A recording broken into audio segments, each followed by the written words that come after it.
and the creek rose up. Pour that poison in my coffee cup. Living like a ghost from day to day. A rhyme or reason, it's hard to say.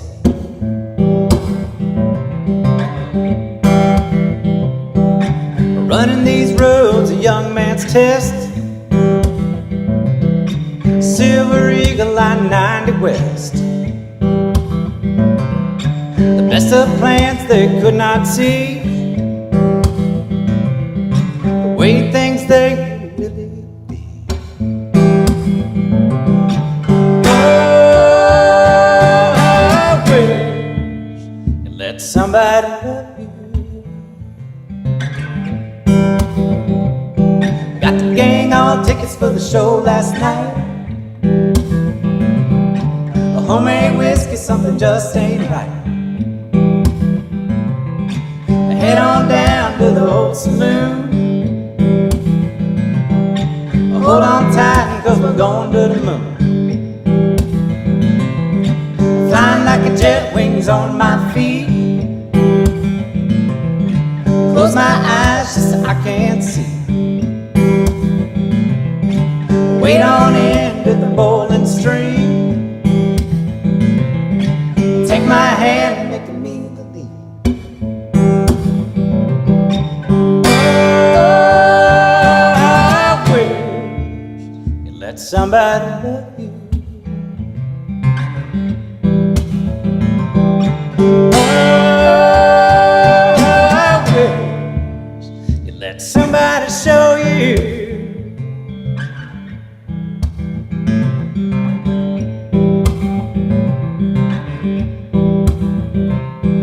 The 6 quarts low, diesel running hot. Listen to the show from the parking lot.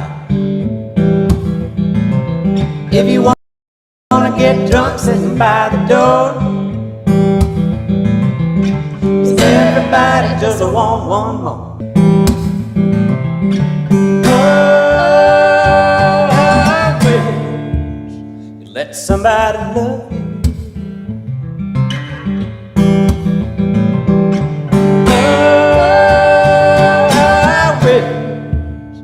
Let somebody show you.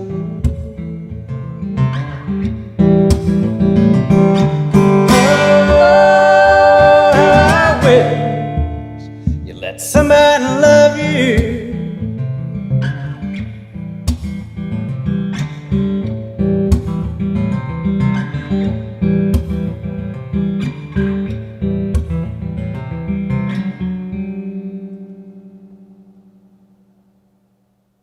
Y'all, we're live here in the Promotion Studios down on Market Square in Knoxville, Tennessee. This is Whiskey Angel.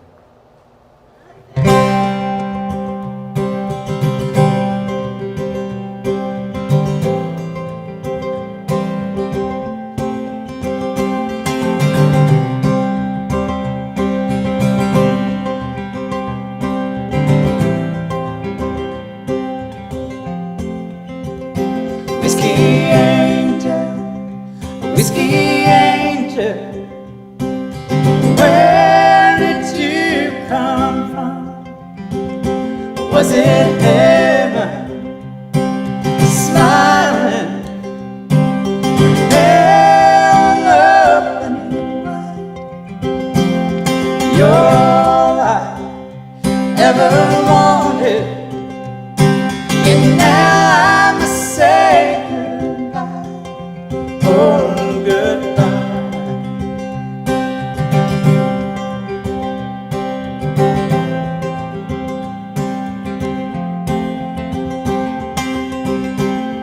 You washed away my sorrows. You saved me from myself. You took away my troubles, laid them on. Your love flowed like mercy, running through my veins. From the first days you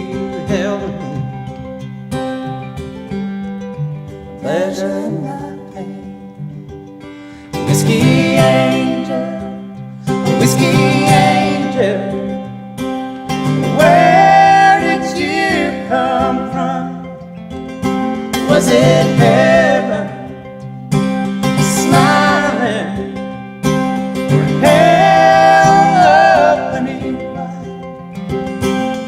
You're all I ever wanted, and now I'm a say goodbye. Oh, goodbye.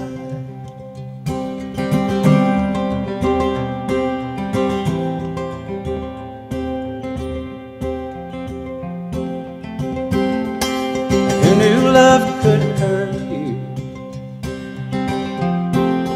drown you in its rain, tell you lies are smiling, leave you with shame. Now the love has faded,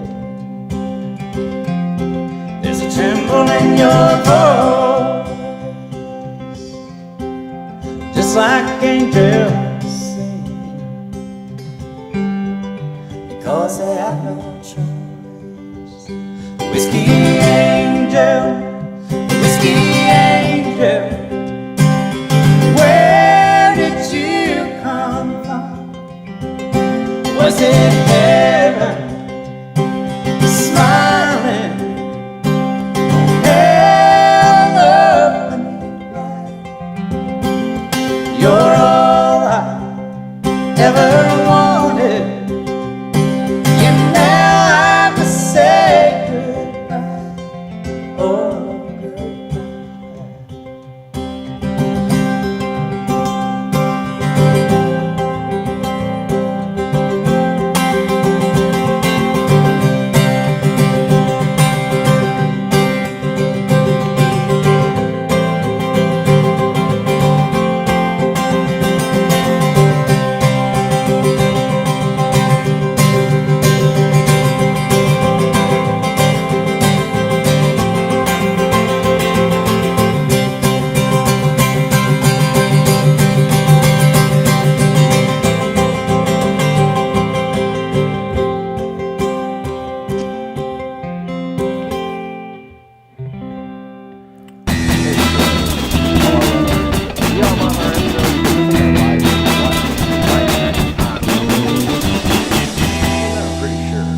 Pretty sure our mics are live. I like the intro. But it is such a great intro. Who built that intro? It looks amazing. That'd be a Nate. That'd be a Nate. All right, everybody out there in TV land. Welcome to give the Nate show, live a from round of Market applause. Square on a Wednesday morning. Jim and Josh this time. It is Jim and Josh. Did you guys get your coffee this morning? I definitely did, thanks to you. Well, you know, you guys had to get the studio ready this morning. I was the coffee That was maker. I was the primarily- coffee barista. That was primarily Nate again. I'm still a bit under the weather, but having to fill in for James, who must be a sight more under the weather. So if that tells you anything about his state. Well, you know, you just got to show up to go up, baby. And you made it here. Yeah. To talk about the people you represent. Hey man, we had a great night last night with that live stream. Great turnout. You had like 10 million views, didn't you? Something like that. I mean, it's crazy. I don't know how many, but yeah, there was quite a engaged audience on the Twitch live stream. That's where I was watching it from. I hung out for a little while and had to go home because I was still feeling a little bit tired and sick. But it was. Just be 6 feet away from me, man. Stay away from me. Hey, yeah, you got it.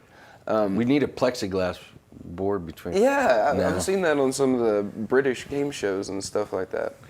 Well, I am on a very tight regimen of proper nutrition with vitamins. Oh, did you Irish up that coffee this morning? No, I didn't Irish up the coffee this morning. I mean, it did look like that's what I was talking about. But, you know, I've got a doctor friend of mine. Yeah. He's an ER doc. And he spends a lot of time in the ER because he's an ER doc. And he told me, I don't know, last year sometime, he said, you know, he said, we take vitamin D3 in a certain amount of units, and then Vitamin C. no, he didn't say vitamin C. B12. B vitamin. Now I'm all messed up. NAC, zinc, and of course vitamin D. And he said, you know, Zinc, yeah. Zinc is another one. Yeah, No. they say that's that's pretty much, you know, taking care of all of them and getting them through everything and them not having any problems, which to me, you know, if a doctor tells you, a doctor friend, somebody that I trust, Tells you yes, that maybe you should try trust taking him. this. He said, well, Jamie, you just need to take this. I said, whatever you say, man. I got you. I'm going to take it. And, you know, I mean, I've had people all around me get blasted COVID. I don't, that's just, even people wear masks and hand sanitizer. I've the known a lot problem of is people. like, if you're going to get it, you're going to get it. Yeah, I mean, it's don't lick doorknobs, folks. It's a prevalent bacteria or virus or something like that. So you know, you'll pick it up somewhere if you're gonna get it. Yeah. It's just like yeah. it's almost present in the atmosphere. It's like you'll probably breathe in a million molecules of it, but that one Yeah. you might, you know. It's true. I love my favorite masks are the people who wear the ones that have the face guards. The face guards, and they're right here, and then they breathe in it. I don't get that. I'm not. I'm not knocking it. I'm not knocking it. I mean, because you know, there's a reason that surgeons wear masks in surgery. You know. Yeah, well, masks, Yeah. but the clear one. That just, my favorite. I when saw there's a guy, no mask. Yeah, my favorite. I saw a guy come in to a gas station, and he didn't obviously have a mask, but he was a welder. And he just came in his welding mask. Put his welding mask. Yeah, Well, it's no different than the clear ones, you know. I'm not knocking. If you want to wear a mask, wear a mask. Yeah, you know? I mean, it's a precaution. I mean, I'm not there's saying a reason, don't wear a mask. There's a reason That's it's not what I'm recommended. saying. You can do what you want to do. You know, I mean, if you go into a It's store, life. You I make your usually own throw choices. a mask on. You know, Life is about choices. Make your It own. is. Make your Don't wait choices. for somebody else to make them for you. that's for why sure. you made the choice to tune in to today. tune in today, and we Yeah. thank you for that. That's a and great thing. yeah, we've had a lot going on. We were recording with Doug Wilhite on Tuesday as well. Yeah, so we had a big day at the studio. He recorded four songs. Oh wow. 4 songs with Matt, and looking forward to getting those out for him. Him and the guys were in here working real hard. They knocked them out quick, within about 3.5, 4 hours. And then we turned the studio. Me and James were talking. The studio's kind of like a transformer because we had it set up for a live studio recording or tracked out studio recording, and then a live show that was live streamed, and now we're set up for kind of a talk variety show. So much action happens. It's a right in the transformer, studio. man. It's really like crazy. a transformer. We call it Promotion Prime. Promotion Prime. Promotion Prime, right here. Promotion Prime. That's what, you know. I mean, hey, it's a studio. And you guys really do an amazing job of transforming this place on a daily basis. Yeah, we stay really active. We've actually got a live session tonight with Brad Hudson. Wow. The Brad Hudson Band going to be in here, so it's transforming again. So people will be able to tune in tonight. No. This is a live session that we're recording, not a live stream. Not a live stream, it's live session. It's a confusing phrasing that we've chosen. It's a live session to be presented in Later, a future date and time. Yeah, because the live streams, we can't control audio mixing as well. Yeah. For the live sessions, we can control the audio mixing and the video cuts a lot better. Yeah.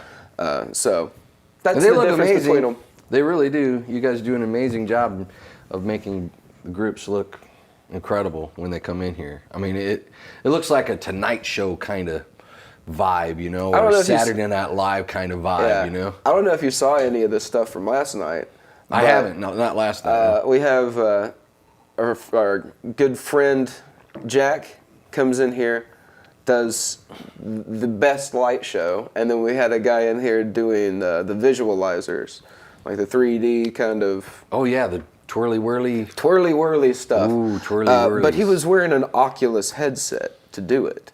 No way. So he was controlling these things and like pulling things and manipulating the world through this Oculus headset. So did it look like he was tripping because all you saw was him it put was his the hands weirdest out thing. here I was in just the like, man, air? could I just see what you're See looking what you're at? seeing. And have you've seen like the 3D Oh, stuff, sure, yeah. And to be able to manipulate that within like real time, and That's amazing. It was crazy. Now you see it on TV shows all the time, where it just actually magically appears, and then it's like you're seeing it, but you have to actually have these headsets on in order to see. I mean, what you're seeing. he does a lot of the just stuff where you could program it, and it's but the Oculus gives you, I don't know why something like that exists, but it does. Like, I was like, new media and new technology fascinates me so much in that regard. Because Started back Star Trek days, because Star Trek, they did a lot of that stuff, and then people thought, well, man, I wonder if we can create something like that. I mean, you go back to Star Trek and it's hilarious. I mean, you talk about Star Trek from the 60s and 70s. well, all those Captain sci-fi Kirk. writers, even Aldous Cracks Huxley me and up. things like that. I mean, there's plenty of those, like, it's not just, modern sci-fi. It's the weird philosophy and like that stuff that ended up influencing it. So It's funny now because we've had media for so long. You can, back in the day they would say, well, this is what it's going to be like in the year 2000. right. Speaking of Interesting new stuff. media, and something I just got to recommend, if you're a podcast listener and you're a fan of classic country music, like real old, like Roy Acuff, Spades Cooley, George Jones, particularly right now, there's a great podcast you got to check out called Cocaine and Rhinestones. Cocaine and Rhinestones. Yeah, hosted by Tyler Mahan Co. We need to And put if that that down there. if that last name's any indicator, it's hosted by David Allen Coe's son. That's super cool. One more time, because James tuned in and says something about Jive Perky. Jive Perky. Yeah, that's what he said, Jive. I don't know what he's mean. I don't know what you're talking about. Well, James just tuned in and put on there, says Jive Perky. You'd have to be here to host the show in order I don't know, to James. make some kind of interjection like that, man. I don't know what that and means. explain what you mean. Jive Perky? That's interesting. I'm sorry. I cut you off and I'm so sorry. Cocaine. Cocaine and Rhinestones. But yeah, history of classic country music. The first season was a lot of great stories about artists, and this one's primarily centered around stories around George Jones, it seems like. But it's real cool. I love old school stuff because you're a you're documentary fan. Yeah, And yeah. this is essentially like an audio documentary because he got these stories firsthand, secondhand. He Right. knows the people to go to. He knows the songs to find to draw the parallels between these conversations that he's having, and it's fascinating because I he love ties- stuff like that. Well, the first episode was talking about deals out of Texas, the first kind of crossover between jukeboxes and Billboard charts, and the man who really started to like pay attention to those things, and opening Star Day Records, which was one of the first things that ended up launching George Jones, and all of these stories that shoot off of that are just. It's 2.5 hours of just a classic country music history. It's all And the I'm not even connectivity. I'm not even a huge country music fan, but it's fascinating. Yeah, but you love the music I industry. love industry. So it's the Exact- industry. that's why it's fascinating. Yeah, yeah. And I mean, when you hear the stories of these people from over their life, it really is amazing. The connectivity. I always say you got to show up to go up. Something I say all the time. You got to show up to go up. If you're not around or not involved, you're not going to get noticed. Things aren't going to happen in your life. A lot of people sit at home on the couch and they're like, "Oh, I just never have anything happen in my life." It's like, I'm really needing a job, but then you never fill out an application. Yeah. You know what I mean? You got no one to blame but yourself. So you got all these music artists that will go to places and they'll stay up to 2 or 3, 4 o'clock in the morning, just sitting around a coffee table or on the couches and just jamming. And you think about how many songs and how many relationships got started at 3 a.m. in the morning just because someone showed up. Just because you showed up. Yeah, just because you showed up. Well, Crazy, man. There's dozens of stories of bands like that where they were waiting on somebody to show up to practice, and then the guy who was just there to hang out, somebody's sister's boyfriend's cousin or something, he was just like, "I play a little bass, man. Tickle the ivories," and then he just goes to town, and then that's history. Yep, isn't that Yeah. crazy? It's like that when I got to spend some time with Randy Bachman from BTO. He was telling me the story of how the pizza delivery guy showed up at a recording session to dump pizza. It wasn't even their pizza. It was going to one of the other groups that was there, the Allman Brothers or somebody else that was in the studios because it's a big studio that they're in. And the pizza delivery guy says, "Man, I play the pianos, man. I'd love to play the piano with you, taking care of business." So that beginning, cool piano sound at the beginning was done in the recording studio by the pizza delivery guy. They didn't even know the guy. And they were like, yeah, sure. You got 'Cause chops? this was like 1 or 2 o'clock in the morning. I mean, it was crazy how late it was that this guy showed up. But he was prepared for his opportunity. People Right. always, I'm like one of those guys that make statements all the time and have quotes that other people, I don't actually know who said the quote first, but it's just an extension quote that I always say. And so people say, what is the definition of success? And it's when preparedness meets opportunity. Yep. When you are prepared for your moment in time, that means no matter what it is, no matter where it is, no matter if you're in a grocery store and you run into, say, a famous recording artist and you're like, oh my God, I've been trying to get you. And he says to you, well, sing me a song. Yeah. Like right here? That's the elevator pitch. No, you just sing the song. Yeah. You got to have your elevator pitch ready. Oh, absolutely. I mean, if you want to be like a famous writer, famous comedian, famous actor, musician, if you want to be work at the best law firm or anything like that, be on top of your game. And when the opportunity comes up, if somebody says, "Oh, well, show me what you got," Yeah. You can't go, oh, I'm not prepared. can't freeze. Uh-huh. You can't. You can't look like dead in the water, just like, I don't know what to do. because then, okay, this is nice to meet you. Bye. Yeah, you got one. I mean, in this life that we're given, usually, I don't know how many great opportunities you get, but Right. say you get one great opportunity. Are you going to be ready for that opportunity when it's presented to you? Mm-hmm. I'm not saying I'm always going to be ready, but I'm going to try. I'm going to try. Some people stumble blindly into opportunities, but I've seen people stumble blindly into opportunity and still be able to seize them because being prepared. Yeah. They know that they don't know what to expect. Might as well be ready for anything. Might as well be. That's why I hang around you guys. Right. I never know who's going to walk in the door. You guys know all these great musicians in this area. I mean, I am shocked at how many great artists you guys have playing here on a weekly basis. Oh, man. It just amazes me. These live sessions that you guys record, that means to you out there. If you're a band or you know a band or you know a singer and they're looking for a great place to come and record, this is a place you want to be. I'm telling you, they got it going on, man. They got it going on, and you can see that on any of their live session shows, or the shows that you guys do at night. Live which is streams. incredible. Look at this live stream. I mean, I don't know anybody else doing this in Knoxville right now. Oh, we're live right now. It is 10:34. I know we have a little bit of latency, but I don't know what time it actually is. When I said 10:34, what time is it to you? It might be 10:30. I mean, it's Yeah, it not could that be long 10 of a delay. Yeah, It's less than a 10:34 and minute. 30 seconds or something. Yeah. Yeah, it's pretty cool. So if you respond here or ask us questions, Kristen Jansen says, hey, hi, good morning. Hi, Libby. Kristen. Oh, it's snowing. Libby says it's snowing In the Great Gatlinburg? Smoky Mountains National That does Park. not surprise me It at is all. snowing. Libby, get out and shovel that driveway, or have Jim do it. Get Jim out there. Yeah, right. Yeah, and if you want to check out any of our work, please go over to our YouTube, Promotion LLC. All of our work you can find there. You can just Google Promotion LLC and find all of our stuff. You can find our website, Instagram, Twitter, YouTube.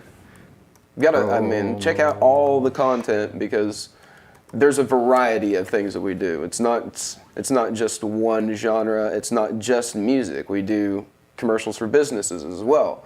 We've got a couple of new commercials that we're going to be doing for some local bars and restaurants. So anything like that, we'd love to do as well. We want to work with a couple of car lots. I saw one that I'm going to try to reach out to today, actually.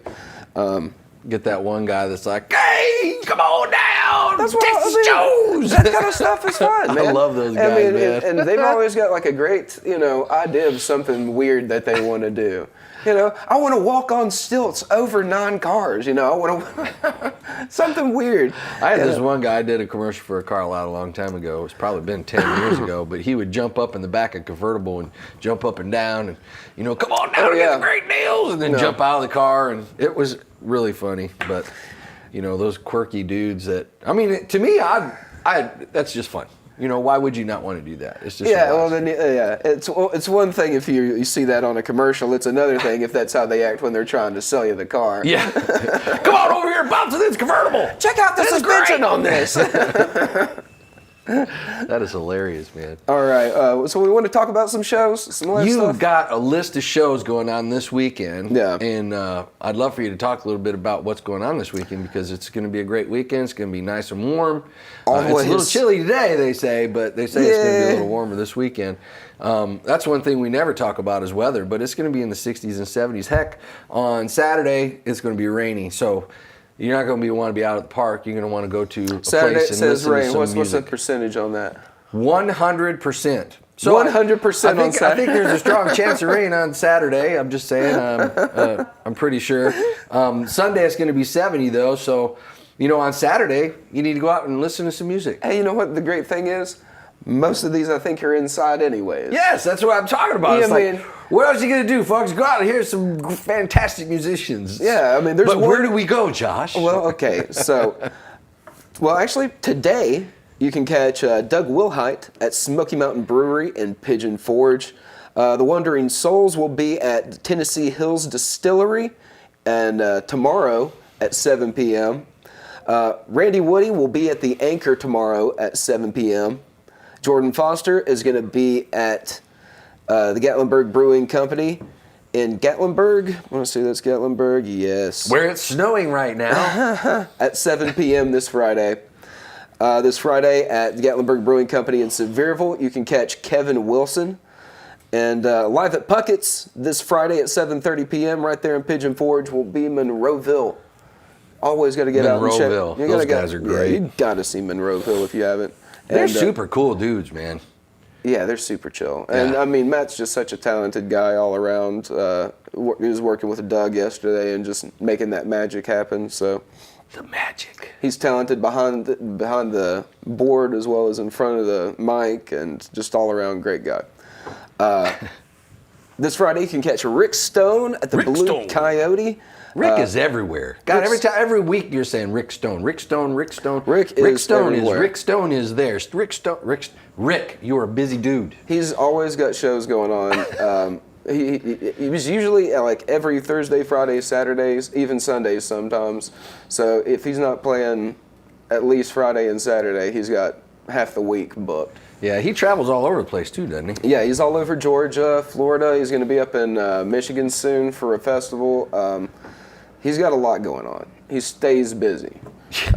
He's a great artist. Though. He's all about that's what he wants to do. He wants to play as much as he can, and whether it's a solo, duo, full band, he's always open to new bookings. He'll do stuff in the middle of the week if he can work it out. He's always going to find a way. Yeah, Find a way. He'll find a way to. I mean, he gets a lot of people reach out to him for private events and things like that, and he's more than willing to work that into his schedule as well. He does lots of charity shows as well. People book him years out in advance for charity stuff. So Rick's the jam. yeah. You're the jam, Rick. You're the jam. Also, this Friday at Union Jack's English Pub, you can catch Dirty Doug and Johnny. Hugh Allen will be at Midnight Oasis in Bristol this Friday at 9 p.m. The Brad Hudson Band will be at Smoky Mountain Brewery in Gatlinburg this Friday at 9:30. And this Saturday at 7 p.m., you have Overdrive at the Anchor. If it is 100% rain, there's a chance that's probably going to get canceled. It's outside. Yeah, it's right there by the water, lakeside, Anytime it gets rainy around here, if you're by the lake, it's about 1,000 times worse. Yeah, chances are though here in Knoxville, sometimes you can stick around just one day and it can go from 100%. That's to the thing. Is like if you don't 2%. like the weather in Tennessee, wait 10 minutes. Wait 10 minutes. It could be 100% chance of rain at 5 o'clock in the morning, You got that right. which there's only a few people up that early. I'm Yeah. usually inside. I might be up, but I'm inside. Yeah. Yeah. When is that 100% guaranteed? Yeah, I don't know. I didn't might say be it. when Just I'm said asleep. 100%. Either way. This Saturday at 7 p.m. at the Gatlinburg Brewing Company in Sevierville, you can catch Ross DeFari, and the Wandering Souls will be at Townsend Abbey up there in beautiful Townsend area. Anybody hasn't been up there, that's a really, really cool spot. They'll be there at this Saturday at 7 p.m. Mackenzie Phipps will be at the Gatlinburg Brewing Company in Gatlinburg this Saturday at 7. And Hugh Allen will be at Pappy's Place Bar and Grill in Crossville this Saturday at 9 p.m. And Brad Hudson will be at the Smoky Mountain Brewery in Gatlinburg this Saturday at 9:30. And if as long as it's not raining on Sunday, you can catch Adam T. Miller at the Anchor at Louisville Landing at 5 p.m. There's always some cool things going on. Do we have any those? Nate, do you have any music pulled up for any of the ones that we just talked about? So we have, I know we have some Rastafari in there. We also have Hugh Allen. We think we've got a Hugh Allen video. Oh, I know And, people are we got jonesing for some music. Yeah, let's.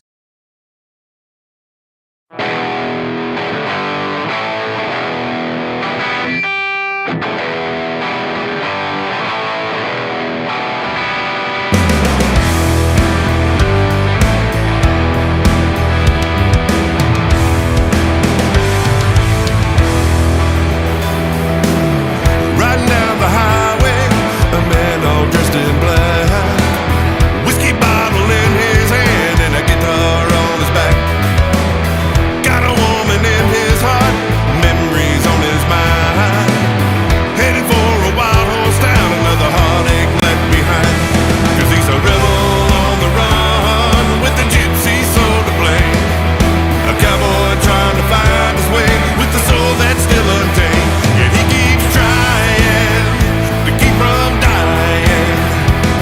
He's an outlaw with a loaded gun. He's a rebel on the run.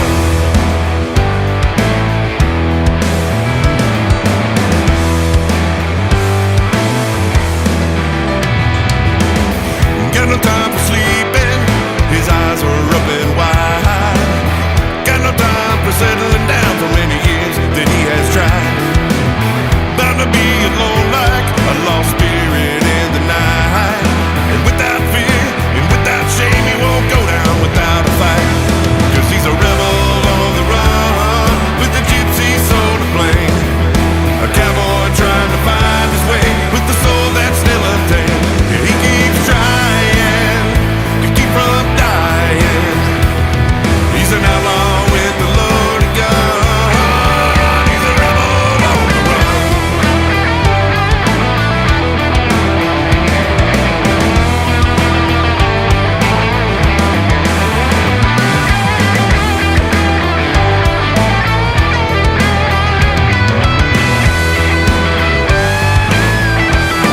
He's a rebel on the run with the gypsy soul to blame. A cowboy trying to find his way with the soul that's still untamed. And he keeps trying to keep from dying. He's an outlaw with a loaded gun. He's a rebel on the run. Rebel on the run. Rebel on the run. Rebel on the run. Rebel on the run.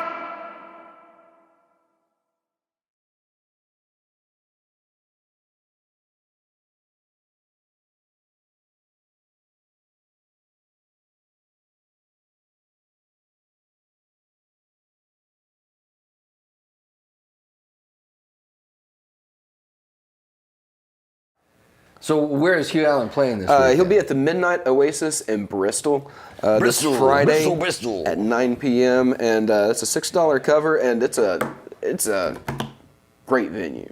Yeah. I mean, Bristol, Bristol's a music town. Yeah. Roots of country music right there. So Music and NASCAR. yeah, man. You ever been to a it's NASCAR party race up there? Yeah, I haven't been in years. They are stellar, man. Man, yeah, we were, God, I was probably like 12, 13, and I haven't gone since then. Not to Bristol. I've been to a couple of, drag races and stuff around here, but nothing to that level. And we were out in the parking area, and everybody's hammered, everybody's crazy. grilling, everybody. I mean, It was amazing. it's wild. And then you go inside, and even with your earplugs in, I just went Oh, it's crazy. Insane. No, that's the drag strip, Bristol drag race? Yeah. Oh, the last time I went, this reminds me, because opportunity, perseverance thing that I always talk about.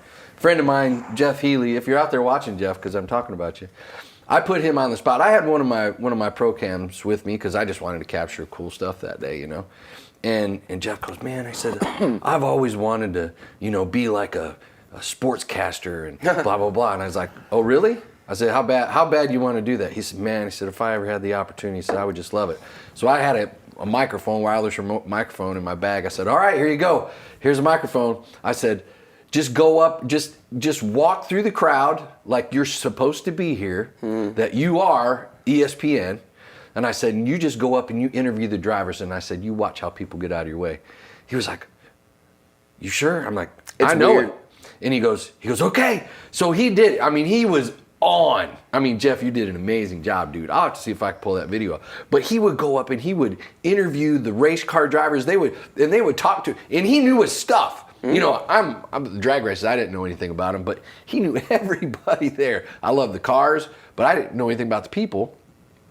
But this was his life, and he did a bang-up job, man. So I was shocked. That's the thing. If you can get somebody who's passionate to interview somebody, as long as they're interested and not like, I don't know how to explain it. Some people just want to talk about how much they know, not learn more from someone else. He was amazing. He did exactly that. He would say, you know, which cracked me up because I had no idea. He's like, you know, 3 weeks ago when you did that run against blah, blah, blah, you came in and 1/100th of a second. How'd that make you feel? I mean, the fact that here you got this. You know the details. This is a buddy of mine. Yeah. And I'm sitting here going, wow, dang, Jeff, you are like, wow. Yeah. That was amazing to me. So I loved it. Hey, man, interviewing is a skill. It's a real skill like that. And you got to have a bit of passion, at least, about what you're talking about. But a lot goes a long way. Well, it's like you with music. I mean, you've been doing entertainment stuff like this for quite some time, haven't you? You got your background is it in radio? Mm-hmm. So your background's in radio. So how did that even start for you? Because this is a story. This is like that's okay. Cool time, and kind of to that point is I remember going to the festival, like I can't remember, it was Bonnaroo or Hangout for the first time with Kevin Stryker Summit, who was like my mentor there at WUTK. And I had worked at Rhythm and Blooms and a couple of other things as like a volunteer around town, but I hadn't really had the chance to be on the field, on the site reporter, and going around and trying to get interviews with artists. And I think it was Bonnaroo was the first one we did together. Because Hangout, the first time I went by myself, I was too afraid. I went into the media area and I had some scheduled interviews, and those were fine. I was able to do that because I was used to doing that already in the station. Right.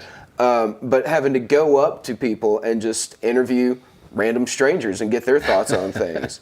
Interview an artist that I really wasn't supposed to be talking to, but you walk with authority, walk with a sense of air of authority, and like I belong here. I'm supposed to be here. Everything's okay, and you just be surprised where you can go you just walk and in what anywhere. you can get away with. Oh, you can walk in. Anywhere. You can get backstage. You want to get right before they come, right when they come off stage. You want to get those first thoughts.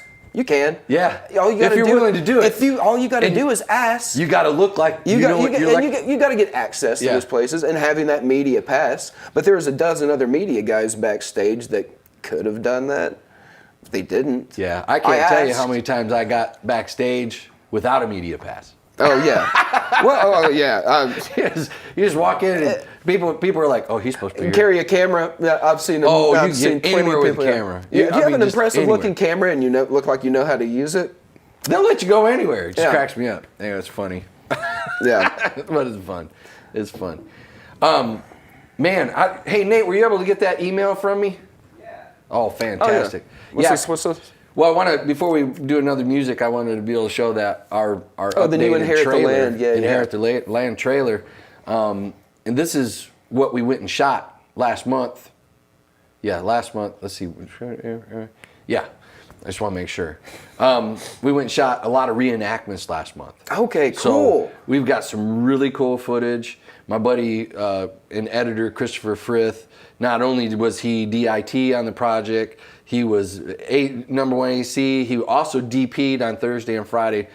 this cat, Chris, is always ready to do whatever you need him to Nice. do. And he sat down with our director, Silk Cozart, to edit this. So Silk would pick stuff up and then Chris would edit it together. And they've been together for the last 3 weeks now, putting together pieces and That building editing the story. room. People have no idea how long it takes to edit, you know? I mean, you can edit something, you can chop something up Yeah. and get the cuts that you want, but really tying everything together, particularly when you've got a story, a narrative flow, all of these kind of things that have to set up a plot and structure. Yeah. All of those things are really, really important, and if you've chosen your shots very meticulously, then making it work together, it takes a long time Oh, to it get does. that It does. fine-tunement. Because you might shoot something and be like, I really liked that shot at the time, but it doesn't work to convey what we need Right. now. Yep. It's like we've already done it here with this, so, but I like the shot. How can we use it? Can we use it somewhere? Do we need it? Because it's pretty. It's a And pretty shot. having those discussions about every little thing takes time, man. And to really get the best product, you got to be laborious in your editing room. No doubt, no doubt. Well, this story, if you guys haven't heard about Inherit the Land, is set back in the late 1800s, early 1900s, back during the Jim Crow era.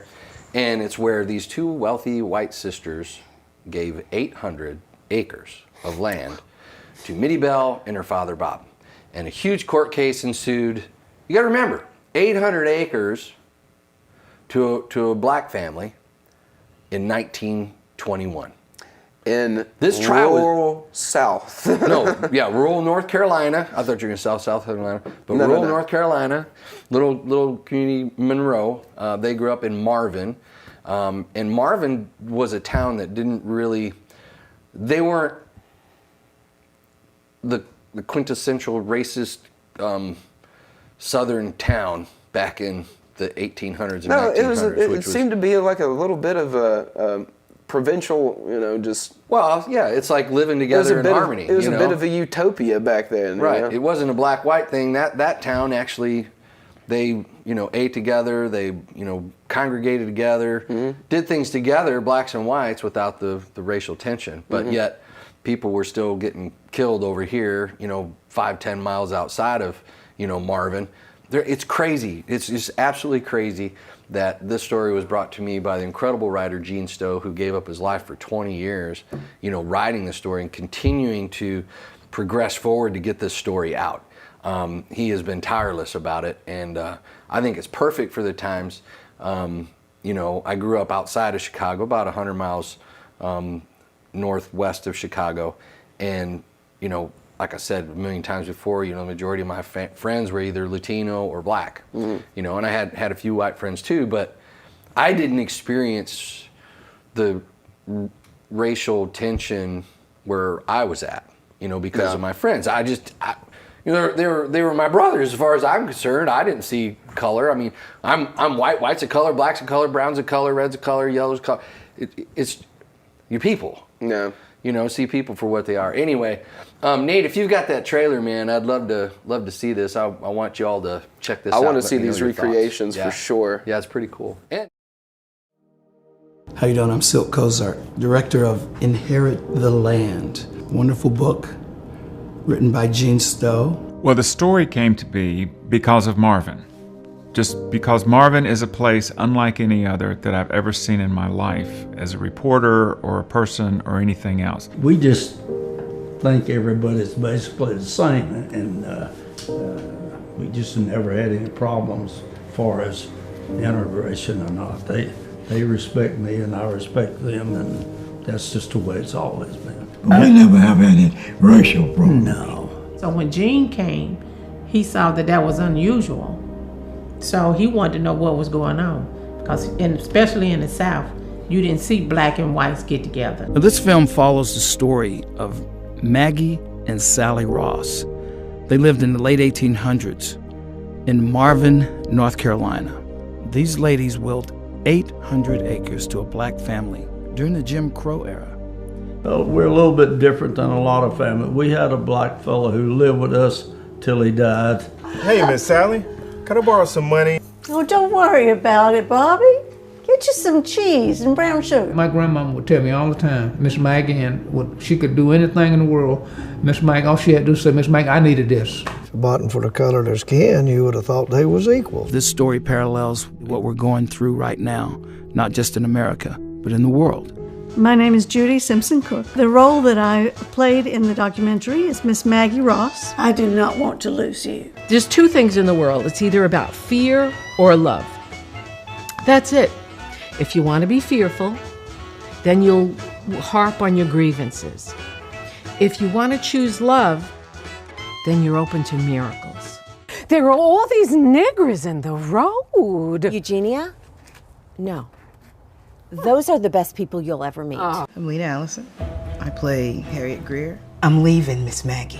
And I also play a character more set into the modern day era. Can we keep this between ourselves? I understand. Well, my name is Scott Hilborn, and I'm the pastor here at Banks Presbyterian Church, and have been here just a little over 20 years now. Maggie and Sally Ross were just instrumental in forming this congregation. They were, my understanding, the wealthiest ladies in Union County. Some of the challenges that came from family members of the Ross family really wanting to not see that be legitimized, and the faith of people who were in court to see the right and justice behind honoring the Ross sisters' request, to see it honored during that time, that could have gone another way. How about Miss Sally? Oh, Miss Sally was nice too. I don't know what kin they were of hers. Jury selection took close to midnight. You might say, why would it take so long? You had to be okay with black people inheriting white land. The right to a jury trial is a sacred right. Do you understand? Do you know any of the parties to this lawsuit? No, sir. We have our 12th juror. Now that the jury has been selected, the trial begins. Now, Miss Greer, did you take advantage of that old white woman? No, sir. Law's the law. Did you ever see James Parker visiting the Ross home? No, sir. Layla W. Harrington? Objection, Your Honor. I don't like Negroes. The case was set for spring of 1921. Judge J. Bisray presided.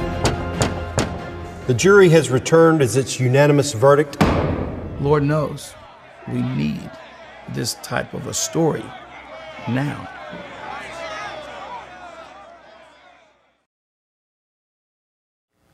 I love that stuff, man. Yeah. I mean, I got thrown into that role. Silk. He would not let me not do it. He wrapped. Oh yeah, I'm gosh. sure he had to twist that arm real hard. No, didn't he? hey, listen, I was a producer. I'm the producer of the program. So I'm in charge of how many people that are on set. Yeah. I mean, there's 20, 30 people. All the things that are going in as a producer. That's one less role to manage. Well, yeah, you could say that. At the same time, here we got all this stuff going on with the courtroom because we had to be limited on the amount of people that we could have in the courtroom. Yeah, because that was a historic courtroom, right? Yeah, that is the actual, this is what's super cool, people. Okay, right now, this day, today, 100 years ago, this day, this actual case was taking place. If I could go back 100 years in time to the minute right now, to that courthouse, I would be in that courthouse during that trial. Mm-hmm. And you got to realize back in the day that they didn't have TV, so this was like the thing to do if you were in town. Mm-hmm. This was the stage. This was the opera. This was Saturday Night Live. People, showed up by the hundreds and packed the outside of the courtroom. I mean, this was it. This was the thing. So the fact that we're in the courthouse 100 years later to the day while this trial was going on, that's pretty flippin' incredible. That's surreal. Yeah, I'd say that's just, when you put that in that context and you're there working on telling that story, and for one, the fact that it's still around is a great resource. Oh my gosh. The courthouse, the house that we were in, okay, that's the original house where all this took place. Wow. The Belk store, where you saw them coming out of the Belk store, that's the actual Belk store, where Miss Maggie and Sally would shop, okay, along with Mittie Bell. What's super cool is Mittie Bell is played by two of her great-great-great-granddaughters. Maya is the older one, and then the littler one, of course, and she was just amazing too. So it's just a story that when you sit back and you hear about it, it's still mind-blowing to me. Back in 1921, that this black family was actually was given 800 that acres much of land. Yeah. And what ostensibly, I mean, the Mason-Dixon line shifts, whatever. But the rest of the area was not exactly. in on this. They didn't want this there to was happen. still, there's still racism all over the country, and the fact that could even something like that happen today? It wouldn't surprise me. I mean, there are places in America where they're like, no, you ain't coming in. Yeah. So that's the shocking thing, is that it was able to take place then, and the story, like you said, is still relevant now. It's like, because that struggle is still there. So yeah, it is. There is a struggle, but how do we change that? By doing things like by this, every raising single day. awareness, Raising the awareness. fact that you still have like those historical places and landmarks available. It's just a testament to like telling a story as when you can, as soon as you can, because otherwise you're not going to have the people who are there. Yeah. You're not going to have the resources around. If you've seen innumerable documents and things lost in fires, historical records lost in any kind of tragedy like that. So not taking advantage of those stories, not seeking them out. How did you even come across this? Like, who brought this? Well, Gene Stowe, the writer of the book. Gene, Gene, the writer of the book, had been working with another company out of Atlanta. Things didn't go well, and so he let them go, and he was sure that it was done. He was not going to be able to make this into a documentary. It had been his dream to turn it into a documentary for years. Of course, he wrote the book, and it took him over 10 years to write the book because of all the research and everything that went into it. Yeah. But then he walked into a place in Waxhaw where my son had married a young lady from Waxhaw, North Carolina. Wow. Her mother was someone in charge. I think I want to say she was the president of the Historical Society in Waxhaw. I don't remember her actual title. But her and Gene knew each other. Gene walks in, tells her what's going on, and she said, well, so you should call my daughter's father-in-law. He does documentaries and movies. And he said, well, do you think he'd be interested? She said, I don't know, it'd be worth a call. And he called me. Within minutes, his passion about this story, I was like, we need to sit down. Well, see, that's it, is you got to have somebody who's passionate about it. And hats off to Mr. Gene Stowe for pursuing that, because that's a lot of time. That's time invested over 10 years of his life to tell the story that he didn't have to do that. He found it interesting and it was important enough to invest that time in. So credit to him. It's crazy. All the things that have fallen into place have just been amazing. Right. It really has been. Not only the great granddaughters and all that stuff. We've got, Judy is actually the one who played Maggie. She was actually a relative of one of the people in the court case. You got the judge, who's a direct descendant. There's so many people involved in this project that were direct descendants of small town South, man. Crazy, just amazing that we were able to put them in this documentary. That's awesome. And Silk has an incredible gift to, direct people. I mean, he's direct and unify, man. He can bring people together. He's been in the business a long time. He focuses people well. White Men Can't Jump, Conspiracy Theory. He was on Fresh Prince of Bel-Air and Saved by the Bell. I mean, it's funny. He's seen a lot of the best at work doing what they do. So he's worked with everybody. Yeah. He's worked with Clint Eastwood. It's just amazing. It takes something to be able to observe that and then apply what you've watched and observed and okay, that's how I can do it. I'm a sponge around him. When I see him working with people, I'm just like, okay, I'm in college class and he's my professor. Right. I mean, I've been in the industry a long time, but I would be a fool not to stop and shut up and just watch him work. I mean, it's like, I got my notebook out and I'm trying to, all right, what's next, Silk? What's that? You can learn something from everybody, man. If you go through life every day thinking that you're smarter than everybody around you, you won't learn nothing. No. I've learned stuff off of little kids sometimes, just by some of their wise words that come out of their mouth. It's like wisdom of youth, man. Wow. Those brains are so fresh and spongy. They make connections that it'd have taken a a high-minded thinker in his 30s, an entire decade to really ponder through and That's true. That's absolutely true. come to grips with. Of course, they might lose that thought later on, but so I wanted to ask you about that other project too, because the cave thing. Oh, the cave thing. Because you were just talking about how things just kind of happen, you know. Things just kind of happen around you, don't they? Like really cool things just seem to follow you around. I don't know why. It's you know, you got to show up to go up. So I'm always out there. But I've also surrounded myself with great people, you know, and that's, you know, if you're not getting somewhere in your life, check your surroundings. And I'm not, you know, I mean, see if people around you are speaking life, and if they're, you know, moving in a direction towards their future. Right. And I'm not saying ditch everybody. That's not what I'm saying, folks. Okay, I'm not. And I'm just saying that we have to have, you know, you've got to build some of your friends. You need to build up, and then some of your friends need to build you up. True. There's this, you know, it's something that you got to surround yourself with people that are edifying your life most of the time, and then you can be an edifier to other people in your life. And when I surround myself, I mean Daniel Patton, you know, Jacob Dean, Kayla Dean, Christopher Frith, you know, these guys have been, you know, instrumental in video production around here for years. And you know, when you're a production company, which we all own our own production companies, are able to reach out and say, hey, we need to do this as a production company effort, a team. So how about we put all of our production companies together, pull the resources, and let's do this thing. And that's where Robbers Cave came from.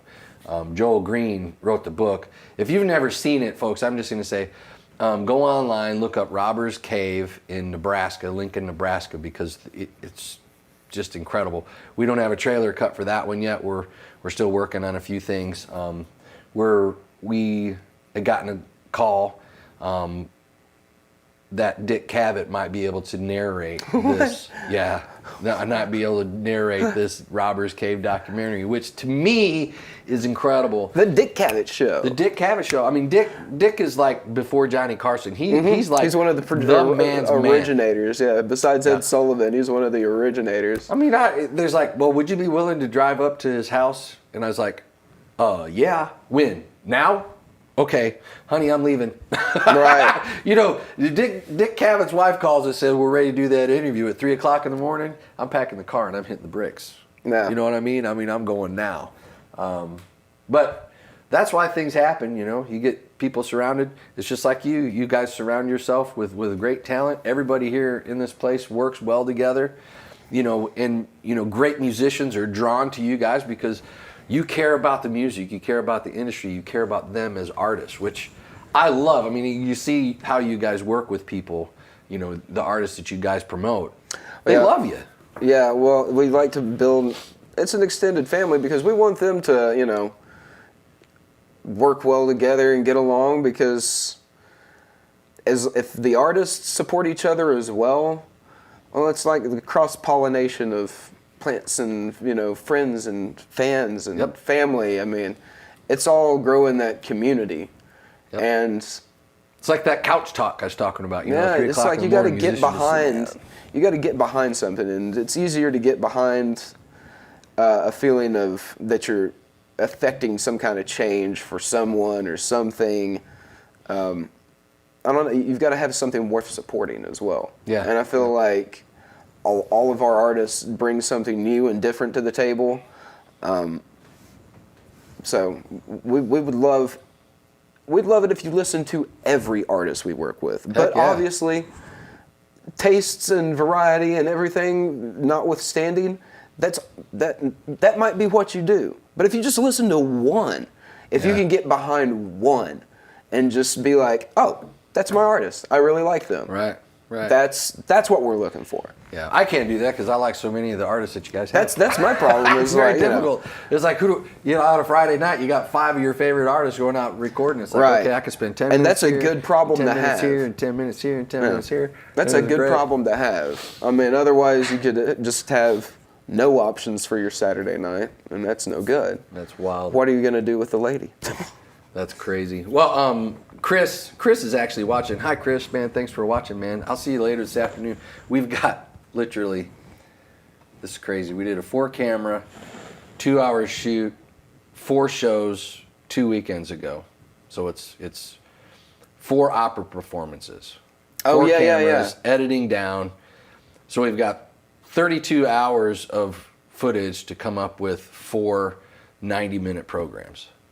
And it's just an editing. Which opera was this? It's for UT Opera.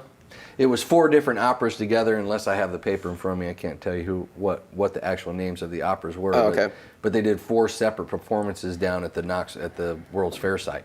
Okay. And then the week before, it was Marble City Opera, or a couple weeks before, Marble City Opera did theirs, and I recorded that also. And that was at the amphitheater down there, right? Yeah, underneath the. So glad that they're using that amphitheater. Yeah, it's beautiful down there. It is absolutely beautiful. I mean, you got the water right there. You got the kind of. They did so much work on that convention center to make it look, nice and approachable all around that area. Yeah. And they didn't use that amphitheater for years, and it was so frustrating. Yeah, we did Tosca. We did Tosca there a few years ago with the Knoxville Opera, and it was a night show. We actually did it in 3 different locations. We were at the church, we were at the convention center. So this was a moving opera. People would leave the first performance at the church there on top of Henley Street and Chapman. So that was packed. And then we moved over to the convention center below the Holiday Inn, and that was packed with 1,000 people. And then after that, this all happened in the same day. This was the craziest thing. It's the first time that's ever been done in 3 different locations. And then we moved to the amphitheater. And they had the castle built on the stage. It was so super cool.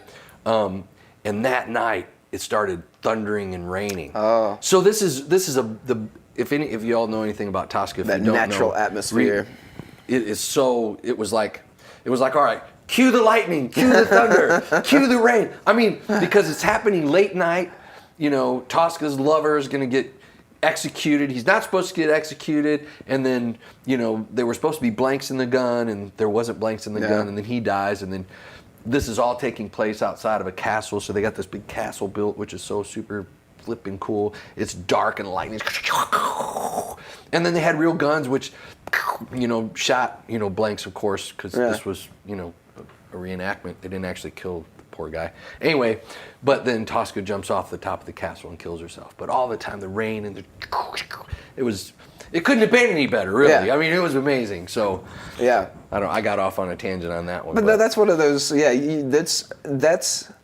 you can't replicate that ever again. No. Like, that's one of those experiences. You were there and you got to feel it and get that experience, or you missed it. It was amazing. That's one of those gifts from God, as they say. Yeah. It's just like, oh, what did you think of that one performance of Tosca? Oh, yeah. I wish that we could share. I could share that, but you can't, because it's just for archive purposes, copyright laws.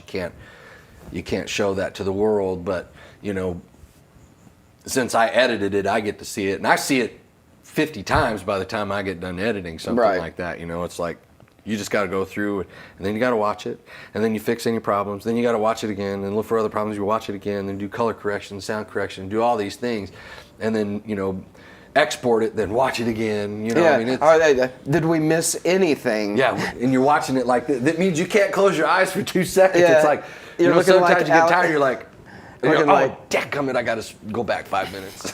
Looking like Alex in A Clockwork Orange, just sitting there. Oh my gosh, that is one of the freakiest movies ever. That is one demented film. I think that's definitely Kubrick's. Eyes Wide Shut was pretty weird too. It doesn't even come close to Clockwork Orange. Clockwork Orange is really jacked up. Fidelio. Well, I guess it too could mean because, we're so much different in age. Clockwork Orange came out when Showtime first came out back in the 80s when I was a kid. And it was like, I saw that picture at like 16 years old, and it was like, that was a wild movie to watch when I was 16. My parents, for some reason, my mom she had seen it, she had read the book, and then she saw the movie, and she really liked the movie, but hadn't seen it in years. So when I was older and like asking me, what are cool movies, and it was on some channel, and she was like, you might like Clockwork Orange, and I went and watched it, and I was like, what was that? Oh, yeah, that's exactly what you say after watching it. That's a wild But then I read flick. the book, and the book is one of my favorite books because of the way that it's written. Well, I've never talked to anybody who read the book and watched the movie. Anthony Burgess is a madman because he essentially just created a language. It was a mix of like Cockney slang and other just like euphemisms and weird stuff. And reading the book, it takes on this strange poetic cadence. So does it make you watch the movie in a different way? Or did it make you read the book a different way? It made me, by having seen the movie, I was, I think, able to understand the dialectic transition a little better. It's the same thing with Irvin Welsh, the guy who did Train Spotting. His stuff is all written in like that high Irish accent. But the story is essentially the same. There is, in more recent publications of it, a hidden extra chapter, which gives a little backstory to the end of Alex after he's like, oh, everything's great again. Nah, not so much. So yeah, it's a great read. It's one of my favorite books. Interesting. Wow. Yeah. Wow. So check it out, Clockwork Orange, Anthony Burgess. There you go. That's your book read for today, folks. It's really short too. It's not. I mean, it's a bitty. Amazing. It's It's probably bitty one of book. those one-day reads that you just once you start, you can't put it down. Yeah. So, Well, boy, we really got way off. We've on rambled, this. man. It was really good, but great conversation, Jim. Like what? Here, since we're in this, and you said that's your favorite book, what is your all-time favorite movie? I don't have an all-time. Well, give me a favorite. few of your favorite movies. Okay, well, recent movie. I'll give you like 3 recent movies I've seen that I really enjoyed. Oh man. Oh, I put you on the spot. Sorry, man. You're gonna do the same thing back to me, and you're gonna put me on the spot. It's really just about, I guess, kind of directors. Ari Aster with Hereditary and Midsommar has done some of the more phenomenal modern horror, like psychological horror that I've seen. Panos Cosmatos with Beyond the Black Rainbow and Mandy has done some of the most tripped out psychedelic horror sci-fi thriller stuff I've ever seen. Are you listening to that, Chris? Because I know you're listening. You're watching right now. Write those down. The Witch. I can't remember the guy who directed The Witch right off the top of my head right now. It sounds like you really like horror movies. I really like horror movies. Well, because for a long time they were just kind of schlocky and weird, and then it got back into the well-written horror. Yeah, the suspenseful. Yeah, and because I grew up with Friday the 13th. It's like anytime you seen a guy and girl go into a room and started making out, you knew they was dead. Yeah. I mean, there's other great movies. They just don't stand out for a long time to me. There's well-made movies, but I tell you, it's wild because you're talking about horror movies. And here recently, I've gotten on a kick of historical films, and I don't know if it means because I've been watching, doing documentaries, but The Free State of Jones with Matthew McConaughey. That was a really good one. What a unbelievable movie. Of course, Harriet is one of those movies, and I've watched it a couple times already, bought it on Blu-ray, got the behind-the-scenes things, and watched that. And Midway. Midway was really good. Holy smokes! The new Midway. Yes. Or the If remake? you guys haven't seen Midway, Did you see how we like evaded total world domination back in that time frame? I mean, we were so close. I can't remember to being his name. overthrown. The guy who actually played the strategist that they kept ignoring. Yes. He did a killer job in that. He's a great actor. Patrick something. Yeah. He's in all the Conjuring movies. Chris, what's his name? I know you can tell me. But he was really good in that. But it was right on the tip of my tongue. Woody Harrelson. Yes. Was killer. I mean, if you've seen the original Midway, all the recasting for the original cast of Midway, it's really well done. Like, they filled those roles, and some of those were like some of the best actors of that generation in Medway. It was like It was Gregory amazing. Peck and all kinds Yeah. of people. And they recast incredibly well. Did you see 1918? Yeah. Oh yeah. Okay, I Yeah. really liked 1918 as The well. movie? Yeah, Is it 1918 or 1917? the one where it's basically like one camera. long 1917. shot. Yeah, 1917. 1917. I went and saw that, and I was like, I didn't know when I went to see the movie. There are hidden cuts. There are cuts hidden in there, but it is shot so immaculate to not have hidden cuts. I mean, you could see, being filmmakers ourselves and doing this kind of stuff, we can tell where this happens. And it's wild that you brought that up because I got another add-on to that. But when I went and saw that movie, I did not realize, I didn't read any reviews or anything. Like there was on going to it. be that kind of. So I didn't know. And I'm watching it, I'm like, wow. I mean, because it went on for probably 10 or 15 minutes on one take where they did not going through that field. Yeah, when they were walking through the trench through and the the trench out and up. Yeah, and it didn't get to that first cut. I didn't feel, and I'd have to go back and watch it again, but I didn't feel like that first cut took place until they went in the cave. It was like 10 or 15 minutes. It's crazy, crazy. So, my buddy Silk Cozart, again, I always talk about Silk all the time because we spent so much time together, but he was like, you've got to see the movie The Rope with Jimmy Stewart. I'm like, okay. So he's telling me about it. We were in an edit with Chris and sitting down talking about it. So while I'm on my phone and I buy it on Amazon.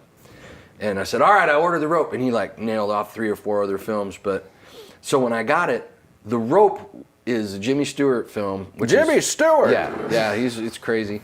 But it is all shot from, the camera comes in the room through a window, and then the camera backs up, and then it's the start of the first scene.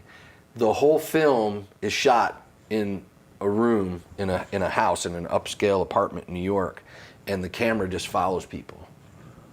And of course, there's only like 3 or 4 cuts in it, but it's like when somebody walks past the camera and the cut takes place. But it's like the first 15 minutes of it is just like, you can't screw up. I mean, you can't screw this up. You know, just like the 1917. If you screw it up in that first 15 minutes, go back. Oh, there's so much of the you're talking about like the older movies. I really like my older movies. I'm a huge Hitchcock fan. Like still on the like horror thriller stuff. That was where I love that stuff. His eye for filmmaking, and he might have been an asshole for whatever. Well, that's what he said. But yeah, I bought one of his movies too, and I can't remember what. I just bought it. Keep talking about it. I'm gonna find it. There's a lot, and there's just a lot of strange films I saw when I was younger that really like changed my idea of what filmmaking was. Fellini was another one of those. Oh yeah. As pretentious as it sounds to name drop Fellini, 8.5. You know, the original documentary. Mockumentary. Yeah, absolutely. Well, The Rope was actually a Hitchcock film. I don't know if I've seen that one. The Rope. And I'm looking for long time ago. But I bought Citizen Kane. Oh yeah. Rear Window. The original Rear Window. Yep, the original Rear Window. Here recently, To Kill a Mockingbird. Holy cow! You watch that film. It's such a. These old films, man. I started watching old films, in the last few months, and it's like, these old films are just absolutely incredible. What are some of your favorite old films? Fritz Lang. Fritz Lang is another director. M is like one of the best like thrillers I've ever seen. It's got one of those. It's been knocked off a million times of the guy walking down the street, or the lady walking down the street looking scared, and it's the boom shot of like her coming down in this dark alley. It's pretty wild. Yeah. I'd We can love talk to about go- filmmaking all day. Oh, I know. I'd love to go to the Sundance, community, where they have that whole community. Silk actually met with Robert Redford during the start of that, and got to spend some time with Robert for a while. I just watched an interview with him. It was like a 2.5-hour series of him talking about how Sundance came up and his roles and the things that he loved playing. When you go back and you get to know the actors outside of their roles, that's when you're like, dude, this guy's pretty freaking incredible, man. Yeah. You know, a lot of stuff I didn't even know about Robert Redford. I always liked him as an actor, but, you know, it's like when you see him outside of his element of being an actor, you know, as a director, producer, you know, how he works with people. And Silk said that he works with people like Robert works with people, sits down and talks to him. And I mean, and when people work with him, they're just like, wow, I'd like to work with this guy forever. Yeah, exactly. You know? Yeah. There's people build just kind of a culture around them of like, I'm just going to create some good stuff. Yeah. I just saw where Clint Eastwood is going to be directing a movie at 90. He's going to be directing a He's such a He hammer. will never stop. He's a hammer. And he makes great stuff. I mean, he made Gran Torino just a I few love that movie. That was crazy. I haven't seen The Mule yet. I heard that was absolutely amazing. But I Yeah, haven't seen The it yet. Mule was good. He's just, he's a hammer, meat, nail. I mean, he is man. just, big time. every time he nails it. Well, listener, viewers out there, what are your favorite films? Yeah, let us know your favorite films. What do you like? Because this is some cool stuff I like talking about because it's entertainment outside of music, but we love music. Well, I mean, that's what we're working towards, you know, working with films and on, you know, short form projects, long form projects, all these kinds of things. So it all comes together, man. Yeah. It's all part of the entertainment industry, folks. So if you're an entertainer, you need to get in touch with Promotion LLC, whether you're an actor, comedian. We'll chop it up, we'll talk shop. Let's do it. Get on the show with us. Let us know you want to be Yeah. on the show because we'd love to have you on and interview you. And here real soon, we keep talking about going to a night show, which we're really excited about, to do this more like a late night kind of talk showy. That's going to be so interesting. I'm interested to see how we can transition that. Yeah, it'll be interesting. I think it'll be really cool if we can bring some entertainment, some comedy, live music, all of that together for a really cool live show. I think we can do it. I think we can do it. What do you guys think? I don't. It doesn't matter. We know you think we can do it. I think it'll come out really well. I'm looking forward to it. Yeah, so expect that sometime in June, I think is when we're going to be making that Yeah. transition. So you got a month more of Wednesday mornings with Jim and James and occasionally myself. But in June, got something new coming your way. I'm looking forward to it, man. Live music during the show, live. Because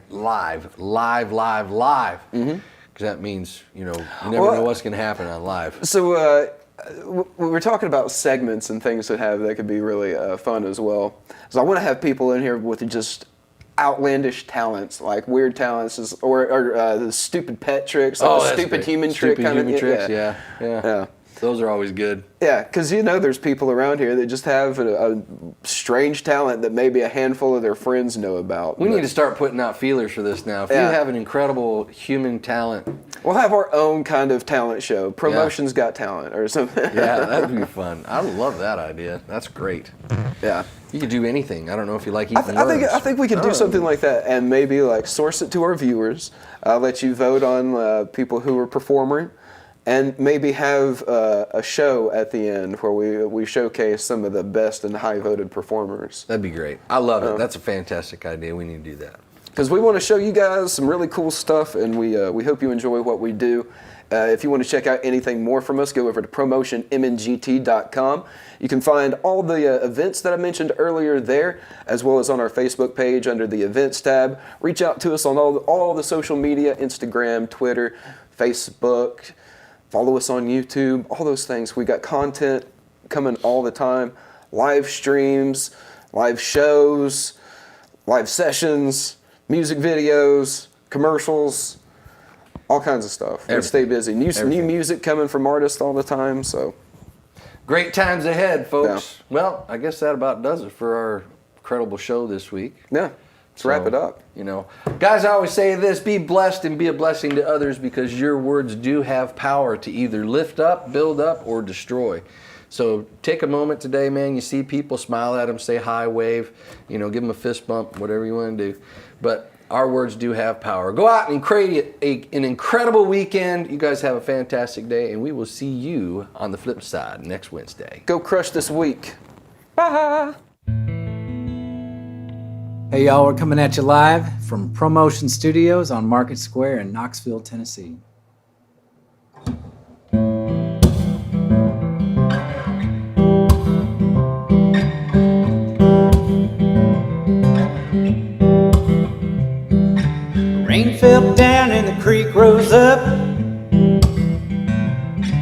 Pour that poison in my coffee cup.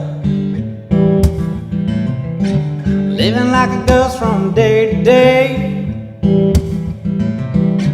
Rhyme or reason, it's hard to say.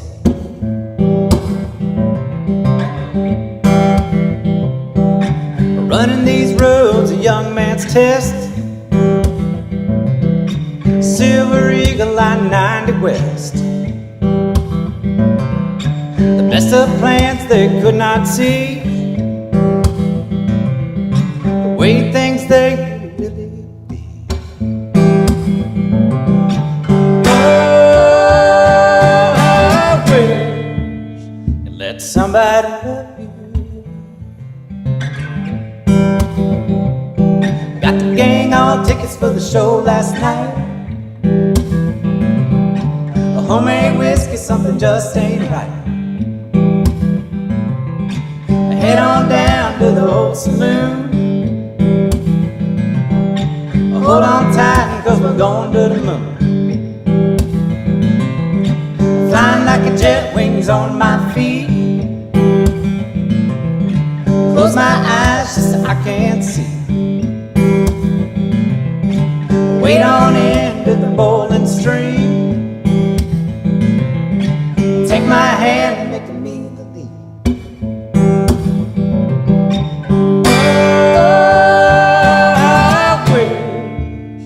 Let somebody love you.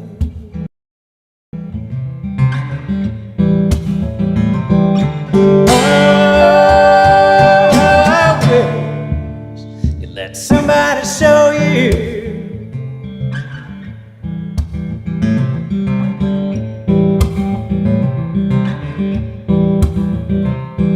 The 6 quarts low, diesel running hot.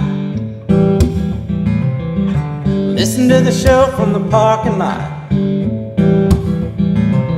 If you wanna get drunk, sitting by the door. 'Cause everybody just want one more. Oh, I wish you let somebody love you.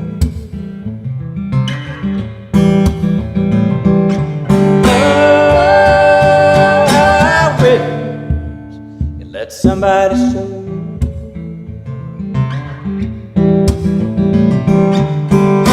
Oh, I wish you let somebody love you.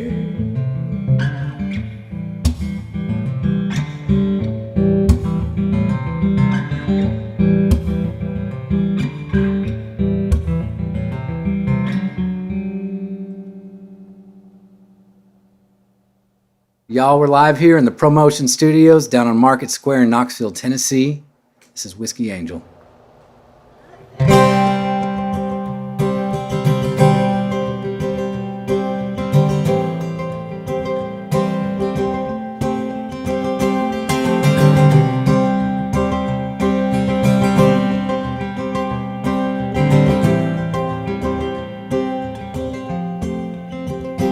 Whiskey Angel, Whiskey Angel, where did you come from? Was it heaven smiling down up and you're all I ever wanted, and now I must say goodbye. Oh, goodbye.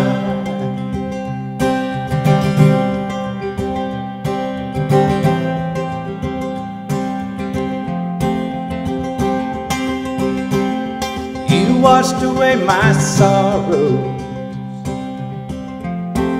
You saved me from myself. You took away my troubles, laid them on the shelf. Your love flowed like mercy, running through my veins. From the first days you held me, pleasure in my pain. Whiskey angel, whiskey angel, where did you come from? Was it heaven smiling, or hell up beneath mine? You're all I ever wanted, and now I must say goodbye. Oh, goodbye.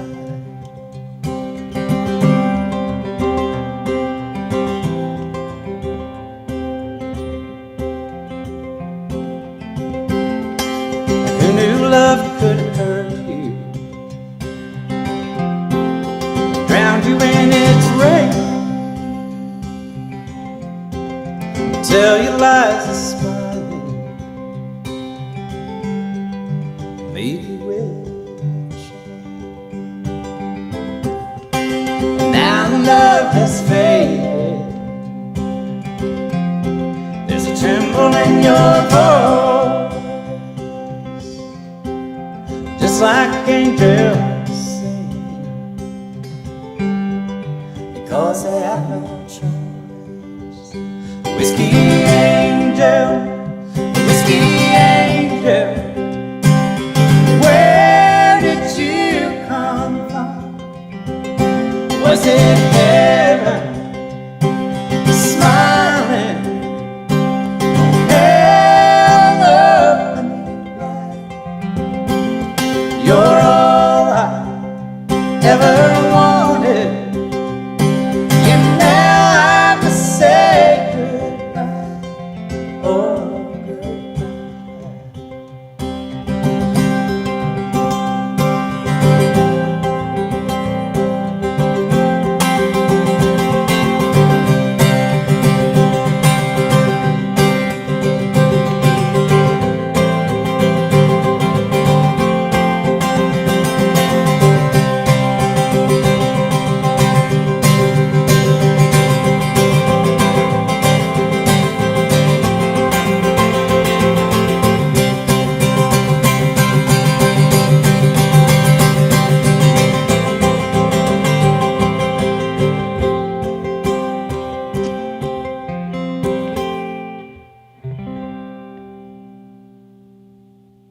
Hey guys, I'm Cruz Contreras, And I'm Molly Contreras. and we're live here in the Promotion Studios on Market Square. The song is called The Fall.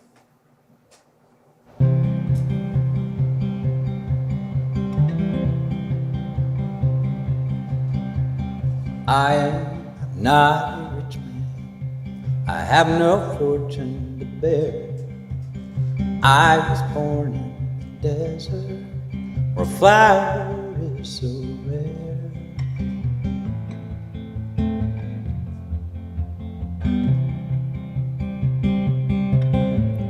I am not a rich man. I have no diamond to share.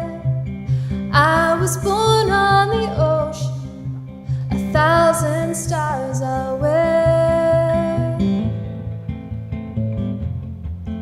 I'll wear.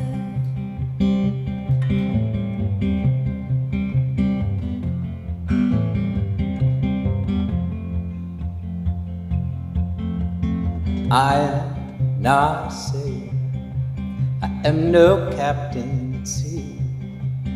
I was born in the desert, and a captain I might be. A captain I might be. I was born on the water. My father sailed the ocean wide. A mermaid, my mother, she sails along with the tide. Sails with the tide.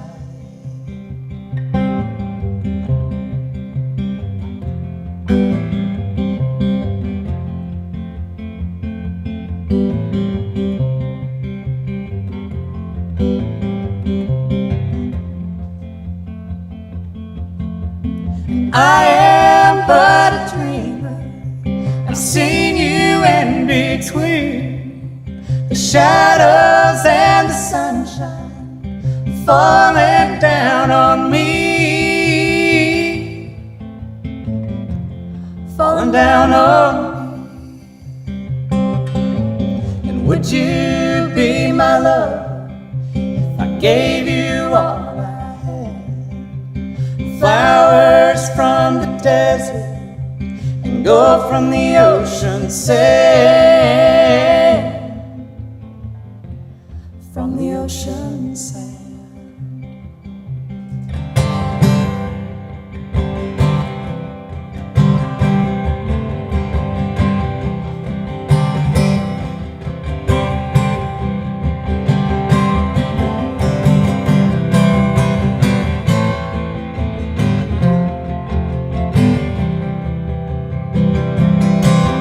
I love you in the springtime, I love you through the fall.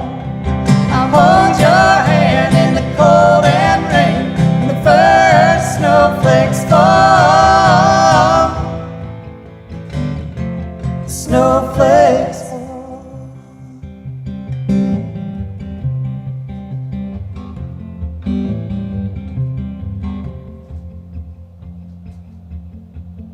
I but a dream, and I've seen you in between the shadows and the sunshine falling down on me, falling down on me.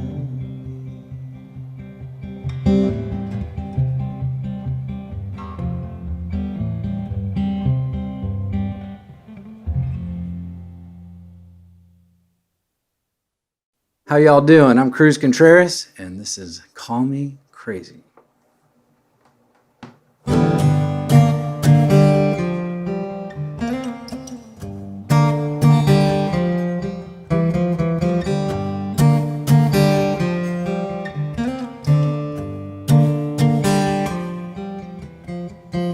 You call me up just looking for a fight.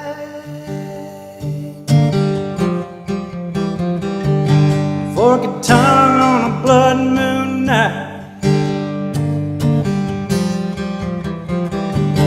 twisted truth like I never heard,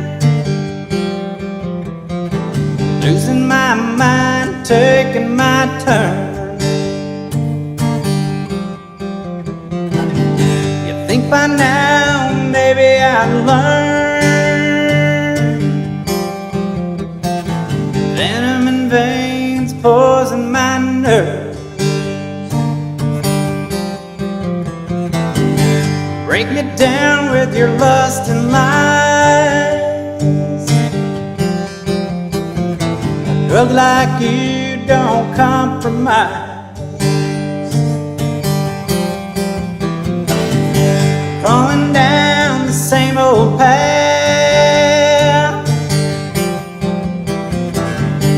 run me down, how could I forget? It took some time, but now I know. Spinning lies, fools gold. I gotta have your love and nothing at all, like a high-speed chase through a dead-end wall. Crash and burn, going up in flames. I'm a dead man walking over his grave. Pleasure and pain all feel the same. Call me crazy, I won't walk away.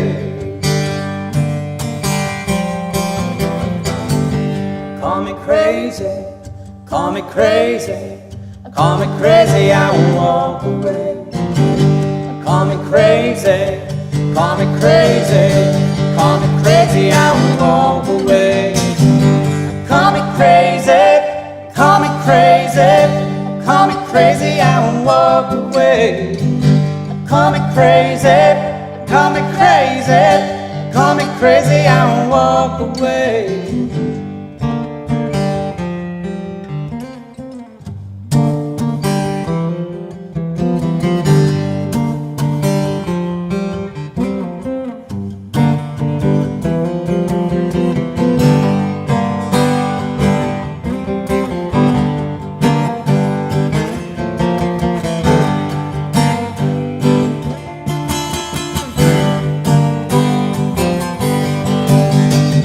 Call me crazy, call me crazy, I won't walk away. Call me crazy, call me crazy, call me crazy, I won't walk away. Call me crazy, call me crazy, call me crazy, I won't walk away. Call me crazy, call me crazy, call me crazy, I won't walk away.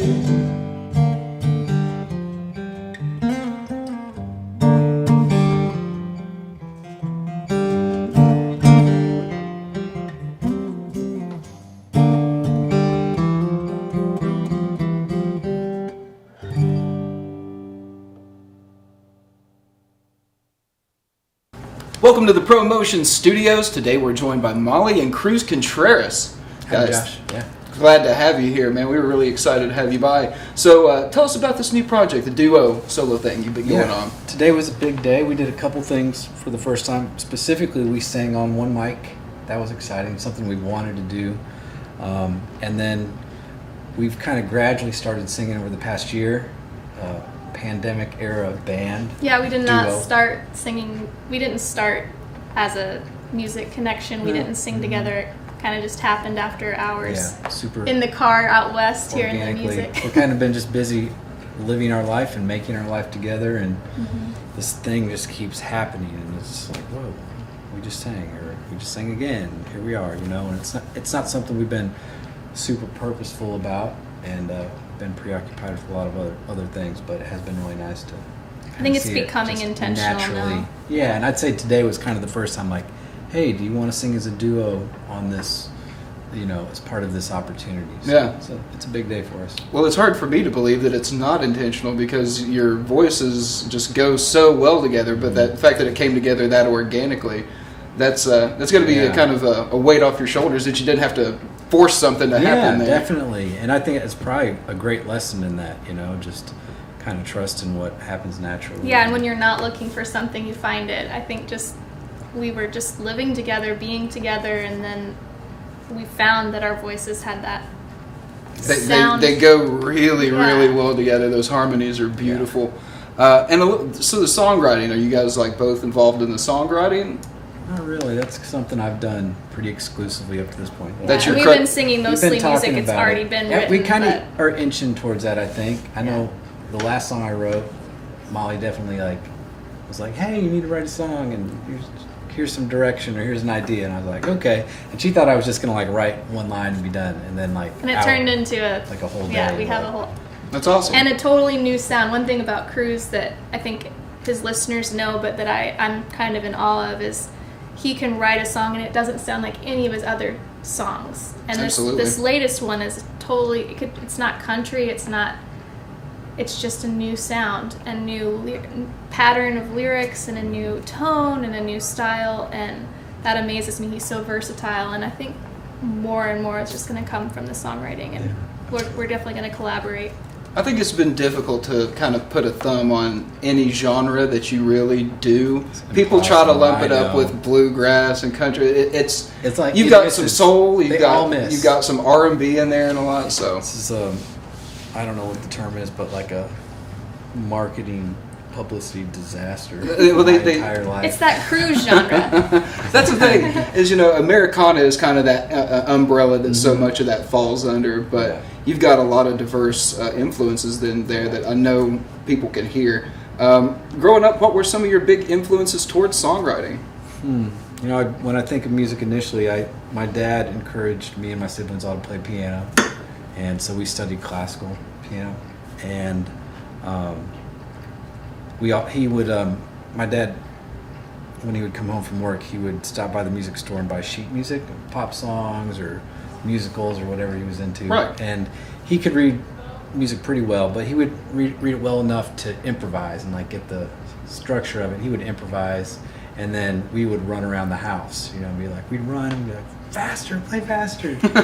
And I think that really influenced me from an early age. And now that I'm teaching music, I realize how much of an impression what I learned from him still has influenced me all these years. So that was the beginning of it. And then when I was 12, we moved from Michigan to Franklin, Tennessee, and my younger brother Billy picked up the fiddle, and we got into fiddle contest bluegrass world. Right, yeah. Hardcore. And that was my introduction to bluegrass music and really country music. And I got hooked by the time I was 15. I was like, all right, country and bluegrass, that's all I want to do. Yeah, you wanted to be the best banjo player in the world. It's That been was his everything. first Banjo, aspiration. mandolin. It's like, meanwhile, I got a scholarship to study classical piano at Vanderbilt in high school. So Wow. I had a really fabulous teacher that taught me a lot about musicality. And then I came to UT to study jazz piano, studied with Donald Brown here. Oh, the legendary Donald Brown, man. I've been really fortunate to have some great influences and teachers over the years, and the whole time I was just most concerned with, I wanted to create my own sound. I mean, that was just the way my mind is wired. So I had a band by the time I graduated from college, and I've just pushed myself all these years. I'm not interested in being in a extreme comfort zone, you know. Maybe that's changing now that I'm older, you know. Well, and you're definitely hard to pigeonhole, so. Yeah, so stylistically, it's changed. It'll continue to change, and to me, that's a good thing. Well, coming from such a diverse background, you know, classical into jazz, says a lot about your compositional skills, and I think you can hear that in the music as well. When you're writing, does the education, do you lean on some of those things? Are you thinking of like Lydian modes and things like that? I think it's like natural. I It's like the can or language you can't. I speak. can kind of take it or leave it. I think a lot of the education, musical education I had, I purposely like digested and then deconstructed, processed to make sense to me, and then I just let it go. You know? Right. Ultimately, you want to perform. It's like an athlete. You practice all your technique and your training, and then when it's time to execute, you just do it. Yeah. You want to be in that zone, that pure zone. You said something like the other day that made a big impact on me when I was singing along I was humming the tune that he just wrote recently. And he's like, oh, you already know the song. I forgot it. And I was like, how did you forget it? And he said, I always just forget the songs right after I write them, or else I can't write a new one. Oh, wow. So that really spoke to kind of his thing. Once he gets it out, he puts it away, and that allows like the blank page to create something new. I think so. I think that says a lot about And your go process. in a new direction and give me options. Yeah. Well, and kind of, you know, deconstructing that. If you're ever going to have your own original sound, you can't go off what you're taught, you know, because you're just going to sound like what you've been taught. So the creative process, you're working on a new solo album that's going to be due out sometime soon, and you've got a lot of great shows lined up, live streams, things like that. What else are you doing to like keep people involved and coming out to shows and supporting the music? I don't try really doing our best to build and nurture our network, and you don't do that face to face anymore. So it's online, kind of syncing up all of our platforms and keeping people engaged and just doing everything we can, I think. Yeah, we're trying to stay on top of the technology and make sure he sends out a regular newsletter and keep our Patreon subscribers like as a part of a community. People know they can, you know, have a Zoom call with us or FaceTime us and ask us questions, make requests. He sends out handwritten lyrics, and that's great. We show up online as much as possible, and really have done a lot of private parties and private Zoom calls to stay connected with the fans. Well, lessons, virtual lessons. Yeah. With such a storied career, you know, going back to Robinella and the CC String Band, the Black Lilies, you've had to have built a pretty supportive community over the everything. years. I remind myself and anybody, you know, that I speak with, like, this isn't something you do on your own by any means. If you look at today, you know, there's a crew of talented people here. Everybody's playing their role. It's teamwork, whether you're in a band or whether it's promoting, you know, our team, our duo.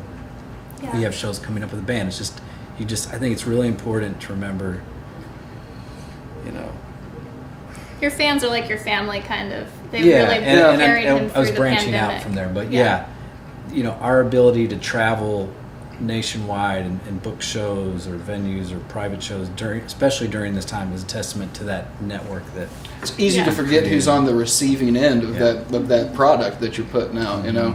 But staying connected, you know, now it's so much easier to stay connected and get people involved in your next project. Patreon and things like that. Get the people who are invested in what you're doing and interested. Nobody has to do that. Exactly. I mean, it's flat optional. out, like, without the support of our fans, I couldn't do it.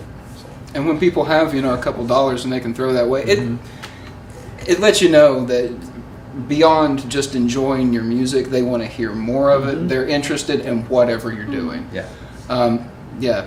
Really encouraging there if you're an artist. What other big projects you got coming up this year that you want to speak about? Oh my gosh. We got some festivals coming up in April. Got a big show at the Mill and Mine possibly happening as well. Yeah, that's pretty exciting right now. It looks like it'll be my first Knoxville play, public Knoxville play, since everything's maybe the baby steps of opening up again. Right. So this will be at the Mill and Mine on April 30th. It's a Friday night, and we'll be featuring the 6-piece group, which we just debuted recently for the Ghostlight series at the Tennessee Theater. And that's Chris Killingsworth on drums, Robert Richards on bass, Dave Egger on cello, Phil Faconti on electric guitar, Molly and I, and it's a great group. it's kind of It's we fun to can play we with. can recreate some of the Cosmico material. Cosmico is the new solo record. Yeah. And you know. So you'll be able to hear that stuff in a different way than you'll hear it on the album. Yeah, and it's similar. we're not trying to completely recreate the album, but we're not going to be far off.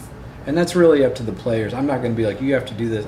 That's part of the live experience too. But these guys are all so pro that from that my one experience playing with everybody, It sounds great. They dig the record and they want, you know, they're going to probably. He's like, I'm really convinced. Put the extra. I trust effort in. y'all. Yeah, that's great. It's like kind of putting out a baby into the world, and you're just like, here, you guys want to hold the baby? It's like if they got shaky hands, like, man, maybe you shouldn't hold the baby. They're ready for it.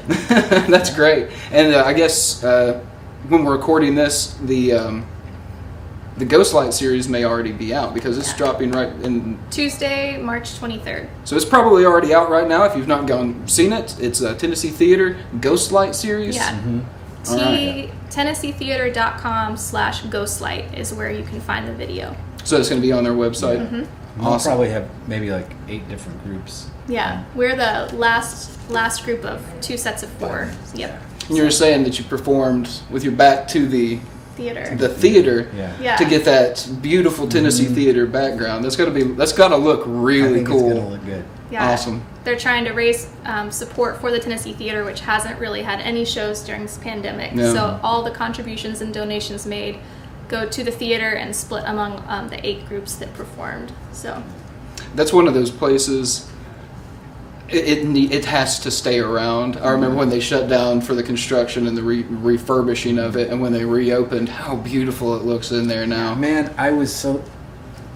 It's a cool memory I got to mention. So the grand opening, we played Robin Elm 60 string band. My brother was with us, probably Taylor Coker, maybe Steve Kowalczyk at the time, and we kicked off the second set, I think, of the show, and we got to be on that.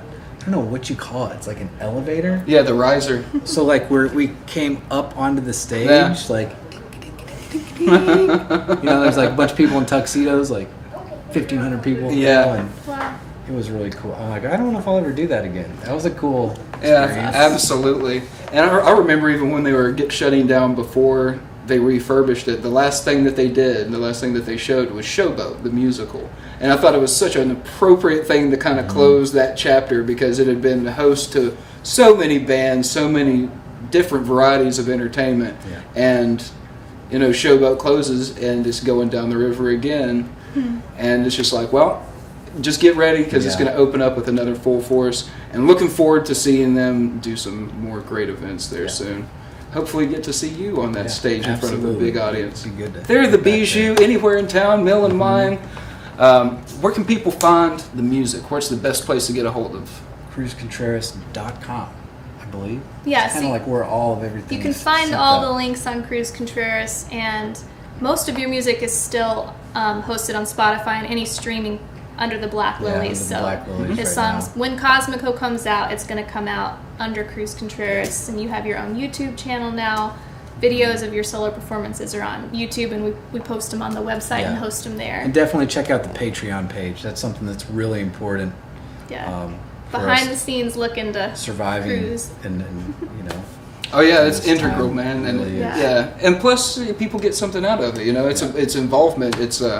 It gives some people a bit of agency about like what's going on. They feel like they're part of what's going happening. Yeah, we so. kind of blog on there a little bit and do behind the scenes like rehearsal clips with that full band. We offer special perks from Cruz, and of course when big shows open up again, you'll get tickets to the shows and that kind of thing. And that's patreon.com/CruzContreras. Perks and rewards. Yeah. Perks and rewards, always important. Yeah. Guys, thank you so much for joining us today. We were really looking forward to this, and we're so glad to have you in here. Appreciate y'all. Check him out, CruzContreras.com. You got it's one-stop shop for everything Cruz Contreras. That's it. All right. And Cosmico, be on the lookout for that new album. Is it Cosmic O? Like, what is got In a Spanish, yeah, Cosmico. Cosmico. All right, cool. Cosmico, Cosmic in Spanish. Yeah. Bringing that a little Espanol right on. Don't forget to like, subscribe, comment down below. That way you don't miss another ProMotion live session.